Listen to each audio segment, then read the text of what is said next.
بسم الله الرحمن الرحيم. السلام عليكم ورحمة الله وبركاته. هنتكلم عن كورس المرسيدس أكتروس.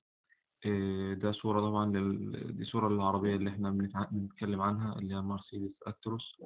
الكورس ده طبعا أهم فئة ممكن تستفيد منه، اللي هو فئة المهندسين اللي شغالين في مجال صيانة الشاحنات، والكهربائية اللي هم شغالين في تشخيص أعطال المرسيدس أكتروس. ممكن يقتني الأسطوانة دي أو الDVD.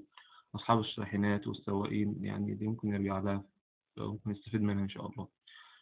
طبعا في الفترة الأخيرة اتطورت الشاحنات والسيارات عموما، فظهر عندنا حاجة اسمها كنترولات وحساسات في العربية، وده خلانا نتجه إن نشخص الأعطال عن طريق أجهزة كشف الأعطال أو الكمبيوتر، عشان يقدر يتواصل مع كنترولات والحساسات ويقدر يشخص العطل الموجود في العربية.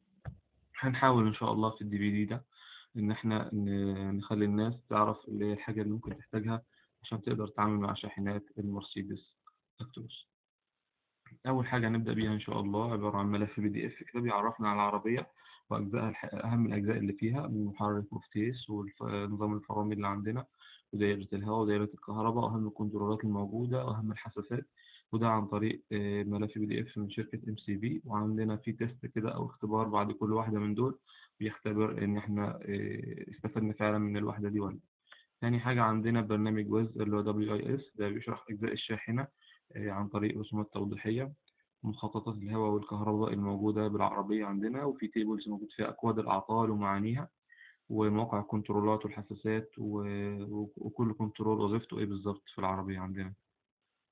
تالت حاجة عندنا 70 فيديو أو أكثر من 70 فيديو، دول متصورين في توكيل مرسيدس بألمانيا، عن طريق طبعا في فنيين محترفين بيقوموا بأعمال صيانة في العربية، أعمال ميكانيكية وأعمال كهربائية. الجزء الرابع اللي هو بيتكلم عن جهاز الأعطال، اللي هو الستار C3 أو الC4، طبعا الموجود عندنا في الصورة ده الC3. والكابلات اللي بنحتاجها طبعا في خلال عملية تشخيص الأعطال، وده اللابتوب بتاعنا. طبعا أهم حاجة بنبدأ بيها فيديو بسيط كده عن الجهاز والكابلات بتاعتنا ومسمياتها وطريقة توصيلها. وبنبدأ بعدين بالاختبارات اللي أنا بستخدم فيها الجهاز، طبعا بنوضحها للناس عن طريق ملف وورد مكتوب في خطوات تشخيص الأعطال، وفي طبعا صور من داخل البرنامج عبارة عن شوت سكرينز بخطوات تشخيص كل عطل أو كشف اللي احنا ممكن نعمله. بنبدأ طبعا بالمحرك، وده أهم جزء في العربية عندنا، وأهم الاختبارات اللي عندنا بنعملها في المحرك أو بنعملها على المحرك. طبعا بنكشف على الرشاشات بتاعتنا أو وحدات الحقن أو كبس المحرك، أو نكشف على صحة ووضع حساس الكرنك. في بعض الاختبارات التانية برضو بنعملها بالجهاز عندنا، زي إن أنا أعرف عصاية الدبرياج اللي هي الباكن اللي هي العادة، أعرف الضفر بتاعي ده وصل الأكسلاتير، ألغي المروحة الكهرباء، ألغي نظام البيئة الأدو، تزويد سرعة العربية أو تقليلها، أعرب الشاشة أو أضيف أي لغة تانية غير اللغة العربية. تمام. عندنا برمجة جزئية وكلية لعصاية الفتيس اللي هو الكهرباء، دي طبعا بنعملها عن طريق العصاية نفسها، مش بنعملها عن طريق الجهاز، لكن احنا حبينا نضمها للكورس بتاعنا.